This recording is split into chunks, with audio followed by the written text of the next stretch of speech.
Chicken fry की ऐसी recipe जिसे देखते ही आपके मुंह में पानी आ जाए। चिकन के लेग वाले पीसेस हैं, सबसे पहले पानी में नमक और लेमन जूस डालकर इसको 1 घंटे के लिए डिप करके रखेंगे। इसके बाद वॉश कर लेंगे। 1 चम्मच नमक, पिसी हुई लाल मिर्च, हल्दी पाउडर, 1 चम्मच अचार गोश्त मसाला, धनिया पाउडर, गरम मसाला, चाट मसाला और ऑरेंज फूड कलर डालकर कॉर्नफ्लोर डालकर मिक्स कर लेंगे। लेग वाले पीसेस पर मसाला डालकर लेमन जूस डालकर इसको पूरी रात के लिए मैरिनेट कर देंगे। अब ऑयल में डालकर 2 मिनट के लिए फ्राई कर लेंगे। दूसरी साइड से भी फ्राई करने के बाद अब 10 मिनट के लिए मीडियम टू लो आंच पर इस तरीके से फ्राई कर लेंगे। गोल्डन कलर आने के बाद निकाल लेंगे। पैन में आधा कप ऑयल, इसके अंदर 2 चम्मच और लहसुन, 2 चम्मच अदरक, इस तरह से हल्का सा फ्राई कर लेंगे। इसके बाद हरी मिर्चें, हरा प्याज, सफ़ेद प्याज डालकर थोड़ा सा नमक, ज़ीरा पाउडर, कुटी हुई लाल मिर्च डालकर मिक्स कर लेंगे। भून लेंगे चिकन डालकर।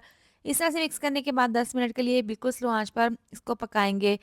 हरा धनिया, लेमन जूस डाल देंगे। चिकन फ्राई तैयार है।